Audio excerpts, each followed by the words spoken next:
अस्सलाम वालेकुम आदाब। आप देख रहे हैं 9 न्यूज़ उर्दू और मैं हूं आपका मेज़बान ज़ाहिद मलिक। नाजरीन, आज के जो हमारे प्रोग्राम में मेहमान है बात करने के लिए अरनास कंस्टिट्यूंसी के पीडीपी के उम्मीदवार इम्तियाज़ शान जी। सर, आपका न्यूज़ 9 उर्दू में खैर मकदम करते हैं। सबसे पहले सर हम आपसे ये बात करेंगे कि फ़िलहाल पीडीपी के जो मीटिंग्स है उनका जो सिलसिला शुरू हो गया, तो आपका इस बारे में क्या कहना है? सबसे पहले जाहिद साहब, मैं आपका शुक्रिया अदा करता हूँ। आपने मुझे मौका दिया अपने यहाँ बात रखने का।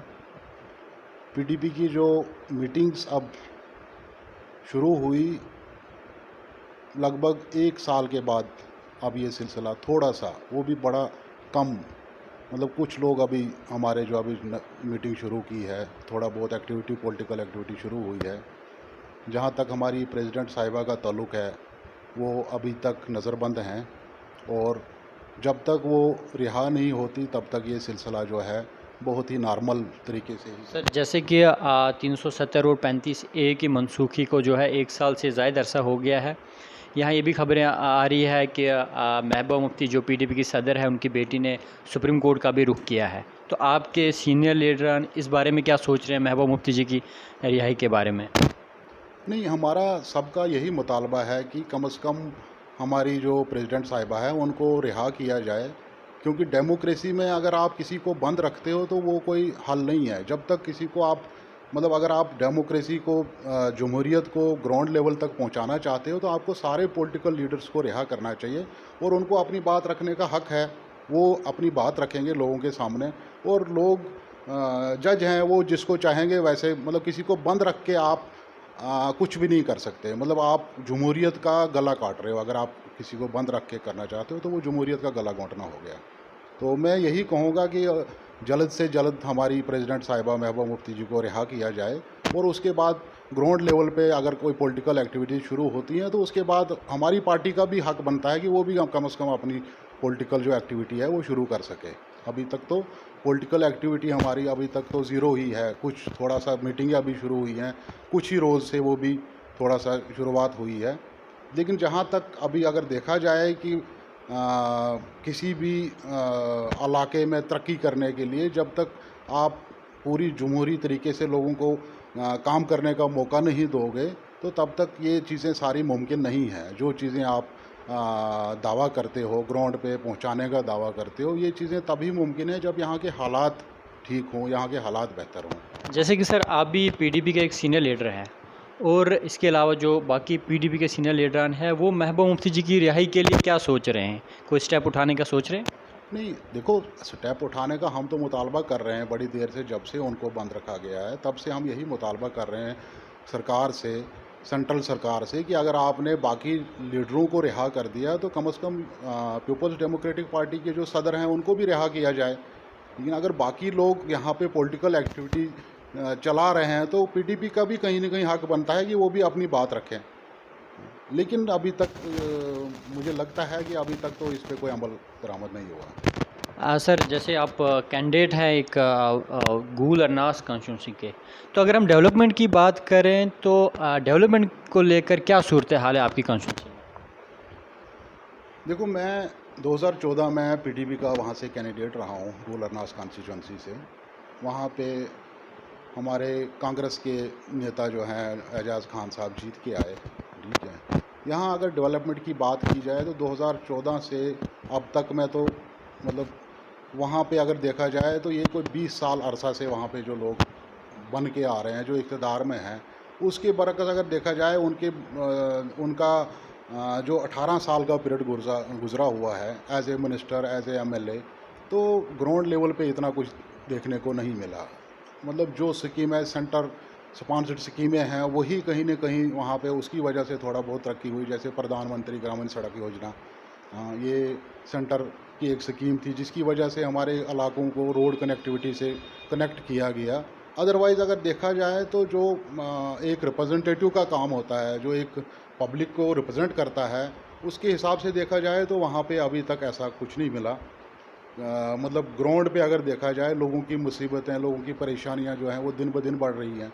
आप पानी के मसले को ले लीजिए, आप बिजली के मसले को ले लीजिए, आप राशन के मसले को ले लीजिए। अभी पीछे मुझे 1 महीने पहले वहाँ पे कुछ प्रोटेस्ट हुए कि लोगों को मुफ्त राशन दिया गया, लेकिन जो उनका असल कोटा था, जो उनको बीपीएल था या एपीएल था जिनको, वो उनको मिला नहीं बेचारों को, उस पे लोग प्रोटेस्ट कर रहे हैं।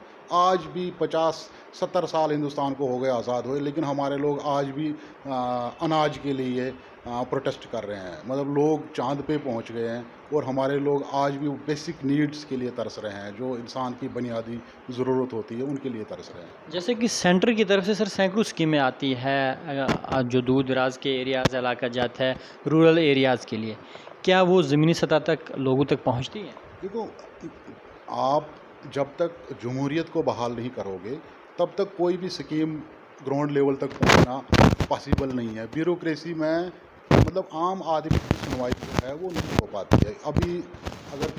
अभी हमारे पंचायत सरपंच हैं या हमारे ब्लॉक डेवलपमेंट चेयरमैन हैं, तो कम से कम एक सरपंच के पास सुबह ही एक गरीब आदमी उठ के जा सकता है, उसको अपना 4 बातें बोल सकता है।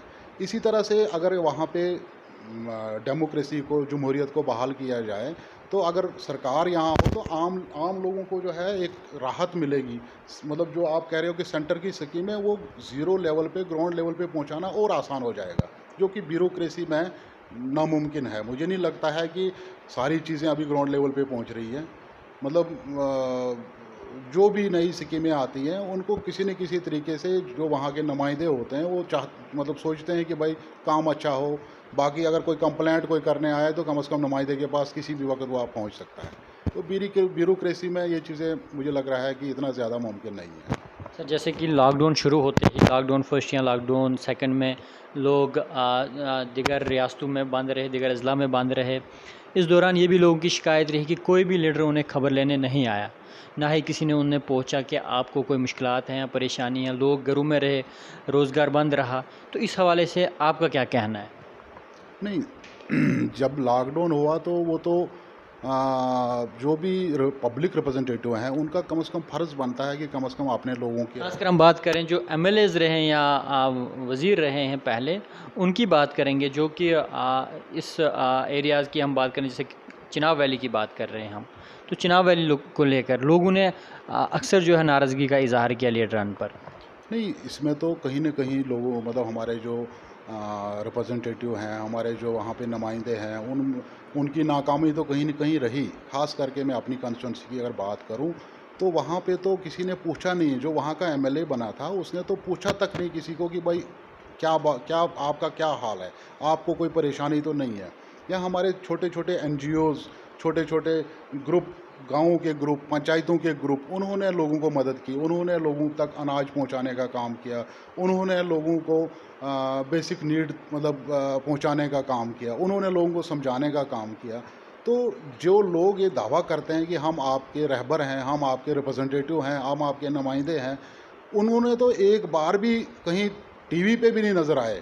ठीक है, उसका तो हमें बहुत बड़ा अफसोस है कि भाई उनको कम से कम, जिन लोगों को 3-3 साढ़े 3-3 लाख रुपए तनख्वाह, 4-4 करोड़ रुपए कॉन्स्टिट्यूंसी डेवलपमेंट फंड, और फिर वो लोग 5-5 साल के बाद इलाके में वोट मांगने के लिए जाएं। चलो, अगर हम हारे हुए हैं, हमने फिर भी जितना हो सका हमने काम करने की कोशिश की। जब हमारी सरकार थी उस समय मैंने वहाँ हमारे इलाके में 2-3 कैबिनेट मिनिस्टरों को लिया। ठीक है ना, हमने कोशिश की वहाँ के रोडों पे मतलब उनके हालात। रोड की बात की सर आपने। अगर हम बात करें गुल गुलाबगढ़ एरिया, जो कि गुल गुलाबगढ़ पहले कंस्टिट्यूंसी भी हुआ करती थी, एक ही कंस्टिट्यूंसी थी, तो इस एरिया की बात करें, कुछ ऐसे भी देहात हैं जहां अभी तक रोड नहीं पहुंची है, जो कि रोड एक बुनियादी सहूलियत है सर। या बिजली की बात करें, अभी तक बिजली नहीं पहुंची है। तो इसका जो हम बताएं कि सेंटर की तरफ से स्कीम्स जो है वो आ रही है। सबागिया स्कीम आई थी बिजली को लेकर, 100% बिजली फराहम करने के लिए जेएंडके को अवार्ड भी मिला। लेकिन ऐसे दर्जनों देहात हैं, जो हम गुलाबगढ़ की बात करें, गूल में भी हो सकता है ऐसे देहात हो जो बिजली से अभी तक महरूम है। देखो, ये कहीं न कहीं मतलब जो हमारे नुमाइंदे हैं, जो हमारे वहाँ पे एमएलए रहे हैं या कैबिनेट में रहे हैं, इतने साल के बाद ये हमारी बदकिस्मती है कि आज भी हमारे लोग ये कह रहे हैं कि भाई कहीं न कहीं जो सेंटर की स्कीमें हैं वो भी लोगों तक नहीं पहुँचाई गई। ठीक है ना, यही चीज़ तो मतलब नाइंसाफ़ी इसी चीज़ का नाम है क्योंकि सेंटर स्कीम को भी जैसे पीएमजीएसवाई के है, हर 500 आबादी वाले गाँव को रोड के साथ कनेक्ट करना है। अगर आप वो स्कीम भी वहाँ नहीं, आप वो प्रोजेक्ट भी नहीं बनवा पाए अपने डिपार्टमेंट से, तो फिर आप लोगों का हक ही क्या है कि भाई आप बोलेंगे, हम दावा करते हैं कि भाई हमने लोगों का काम किया। आपने जो काम करना था डिस्ट्रिक्ट प्लान के तहत या स्टेट प्लान के तहत जो काम करना था वो तो अलग बात है, लेकिन कम से कम सेंटर स्पॉन्सर्ड स्कीमें जो हैं वो भी अगर आप लोगों तक नहीं पहुंचा पाते तो फिर आपका नुमाइंदगी करने का मुझे नहीं लगता कि कोई हक बनता है, या ये फिर नाइंसाफ़ी है हमारे लोगों के साथ, हमारी कॉन्स्टिट्यूंसी के साथ या हमारे गोल गुलाबगढ़ के साथ। हम अभी रियासत जम्मू यूटी जम्मू कश्मीर की बात करें, 370 और 35A की मनसूखी के बाद हुकूमत का दावा था कि बेरोज़गारी को ख़त्म किया जाएगा, और आज जो है, आज देखा जा रहा है नौजवान जो लोग हैं वो खून के आंसू बह रहे हैं। तो इस हवाले से आपका क्या कहना है कि गवर्नमेंट की कहीं ना कहीं कमज़ोरी देखने को मिल रही है क्या? देखो, जो सेंटर ने दावा किया था कि जम्मू कश्मीर में दफ़ा 370 ख़त्म होने के बाद यहाँ नौकरियों का सैलाब आ जाएगा, यहाँ पे लोगों को रोज़गार का ज़रिया बनेगा, लेकिन अरसा मतलब 1 साल का अरसा कम से कम गुजर चुका है, अभी तक दिखने में ऐसा कुछ नहीं है। अलबत्ता जिन लोगों के पास रोज़गार था वो भी छिन रहा है। अभी अगर आप देखोगे, अभी पीएचई के जो डेली वेजर्स इस वक्त प्रोटेस्ट पे हैं, कल परसों भी उन्होंने जो मार्च यहाँ से शुरू किए, डोडा किश्तवाड़ से, जम्मू से कश्मीर चलो के नारे, वो किस लिए कि कहीं ना कहीं अब ये रूमर्स आ रहे हैं ये कि भाई नौकरियाँ जो हैं अब टोटली ख़त्म कर रहे हैं, ठीक है, और जो डेली वेजर है उनको भी परमिट नहीं किया जा रहा है, और जो नए पढ़े लिखे नौजवान हैं वो कहीं ना कहीं परेशान है कि भाई हमारा फ्यूचर क्या है। यहाँ पे कोई इंडस्ट्रीज़ भी ऐसी नहीं है, यहाँ पे कहीं ना कहीं ये भी देखने को मिल रहा है कि जो बीजेपी है उसके जो वादे वो खोखले साबित हो रहे हैं। वो देखो, वादे आज तक जो इन्होंने किए वो तो हैं ही, वो तो सारे झूठे हैं, उसमें कोई दोहराए की बात नहीं या कोई शक की बात तो है नहीं इसमें। लेकिन कहीं ना कहीं आप लोगों को एक लगा था कि यार हो सकता है, ये बोल रहे हैं कि दफ़ा 370 के बाद हो सकता है शायद यही एक बॉर्डर था, हमें रोका गया था, डेवलपमेंट से जोड़ा नहीं जा रहा था। उसके बाद भी यहाँ कोई मतलब यहाँ की जो डेवलपमेंट थी वो भी ख़त्म हो गई, यहाँ पे जो इंडस्ट्रीज़ थी वो भी ख़त्म हो गई, यहाँ पे जो कारोबार था वो भी ख़त्म हो गया। आप कश्मीर में देखोगे, वहाँ पे फ्रूट का सबसे बड़ी फ्रूट इंडस्ट्रीज़ है वहाँ पे सबसे बड़ी, पिछले साल तो ज़ीरो रही, इस साल कोरोना की वजह से मतलब इस वक्त भी वो स्लो चल रही है। बाकी टूरिज़्म का जो हमारा बहुत बड़ा यहाँ पे स्कोप है वो भी कहीं ना कहीं पिछले साल भी ख़त्म हो गया, इस साल भी ख़त्म है वो, ठीक है ना। तो कहीं ना कहीं जो हमारा घोड़े वाला था, हमारा मज़दूर था, हमारा टैक्सी वाला था, वो भी बेरोज़गार हो रहा है। जो पढ़े लिखे नौजवान वो तो परेशान हैं ही, लेकिन जो ऑलरेडी कुछ रोज़गार चला रहे थे अपने तरीके से, सेल्फ एम्प्लॉयमेंट जिसको कहते हैं, वो भी कहीं ना कहीं ख़त्म हो रही है। तो मेरी ये गुजारिश है यहाँ की जो भी एडमिनिस्ट्रेशन है या हमारी सेंटर की सरकार है कि इसके बारे में उनको सोचना चाहिए, कहीं ना कहीं इन चीज़ों को लेके आगे का क्या रद्द अमल रह सकता है, आगे क्या हो सकता है, आने वाले फ्यूचर में कैसे हालात हो सकते हैं अगर इतने लोग बेरोज़गार हो जाएंगे, इतने लोग क्या बोलते हैं जो कुछ जिनके पास कोई काम धंधा नहीं रहेगा, तो कैसे चलेगा ये।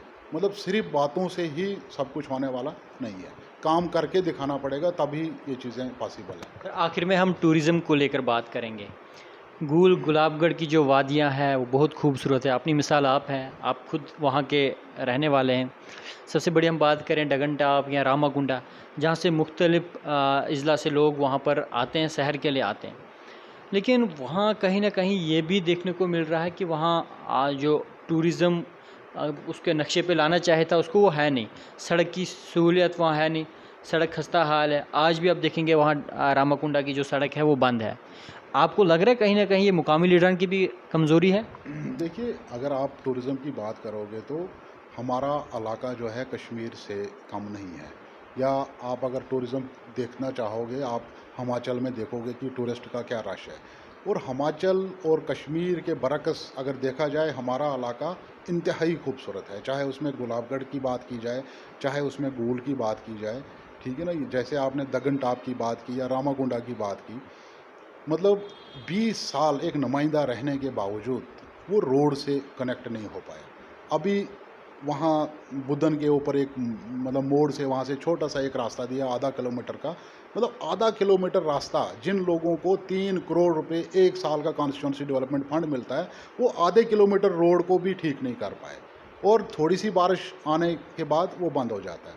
देखो, हमारा सबसे बड़ा स्कोप है, अगर हमारे इलाके में देखा जाए टूरिज़्म सबसे बड़ा स्कोप है बेरोज़गारी को कम करने के लिए, लेकिन उसकी तरफ गवर्नमेंट की भी अदम तवज्जोही रही। जब हमारी यहाँ पे सरकार थी उस समय हमने कुछ प्रोसेस शुरू किया था। वहाँ पे मुफ्ती साहब ने कुछ हट्स का दिया था, पहली ही बोर्ड मीटिंग में उन्होंने वहाँ पे कुछ हट्स के लिए पैसे दिए थे, कुछ वहाँ पे पैसेंजर शेड्स के लिए पैसे दिए थे, बारिशों में लोगों को खड़ा रहने के लिए।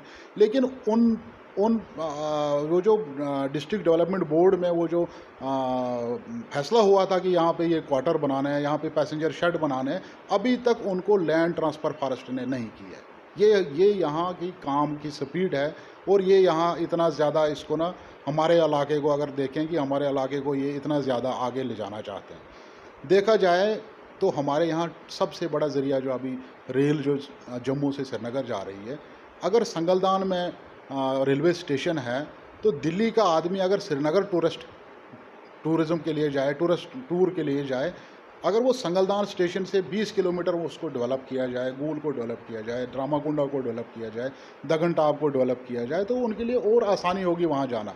क्योंकि 15 किलोमीटर जैसे श्रीनगर कोई जा रहा है तो पत्नी टाप एक दिन रुक जाता है, ठीक है ना। इसी तरीके से वहाँ पे वो डेवलप होने का एक स्कोप था, लोग वहाँ मतलब आ पाते, लेकिन हालात ही नहीं है। इस वक्त तो ऐसे हालात पैदा हो गए हैं कि लोग सब कुछ भूल गए हैं, लोगों को सिर्फ अब मतलब रोज़गार और अनाज पे आ गए, क्योंकि हालात ही पूरे मुल्क के हालात ऐसे पैदा हो गए हैं कि भाई लोग बेरोज़गार हो रहे हैं, लोग दिन ब दिन कमज़ोर हो रहे हैं, फाइनेंशियली कमज़ोर हो रहे हैं, इकनॉमिकली कमज़ोर हो रहे हैं, ठीक है ना, फिज़िकली कमज़ोर हो रहे हैं। जब सारी परेशानियाँ एक साथ हों तो कैसे चलेगा। लेकिन मेरी ये गुजारिश है, हमारी एडमिनिस्ट्रेशन जो है, हमारी यूटी गवर्नमेंट की एडमिनिस्ट्रेशन है, उनको चाहिए कि इन लोगों को, अगर आप आज भी देखोगे रामाकोंडा में आपको 300-400 गाड़ियाँ नज़र आती हैं, वो भी लोकल, हालांकि वहाँ कोई फैसिलिटी नहीं है। अगर उन एरियाज़ को डेवलप किया जाए तो कम से कम वहाँ के लोकल वहाँ पानी पीने को नहीं मिलता है। पानी नहीं है, सड़क नहीं है, बिजली नहीं है। अभी मैंने सुना कि एक निबाड़ का रोड वहाँ से पोटैटो फार्म से सेक्शन हुआ है उधर के लिए, रामाकुंडा के लिए, अभी उसका सर्वे वगैरह हो रहा है। लेकिन 20 साल अरसा गुजरने के बावजूद भी अगर आज हम वो चीज़ें आज कह रहे हैं, ये तो हमारा नुमाइंदा आज से 10 साल पहले कर सकता था, हम अपने कॉन्स्टिट्यूंसी डेवलपमेंट के फंड से पैसा दे के कर सकता था। लेकिन फिर भी ये लोग दावा करते हैं कि हमने बहुत जी तरक्की की, हमने बहुत काम किया लोगों का, तो मुझे तो नहीं लगता कि कौन सा काम किया। शुक्रिया, शुक्रिया।